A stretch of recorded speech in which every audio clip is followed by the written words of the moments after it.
Znaš li onaj trenutak kad ti se čini da sve gubi smisao?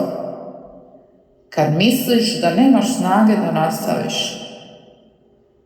Baš tada počinje tvoja snaga. Tada se rađa ono pravo u tebi. Nikad ne padaj radi nikoga. Ne daj da ti tuđi sud kroji put. Jer znaš, i trenutak kada umreš, ni tada nije kraj. Sjeti se da postoji život i poslije smrti. Da postoji nada i kad sve izgleda izgubljeno. Tvoj život vrijedi puno više nego što ti misliš.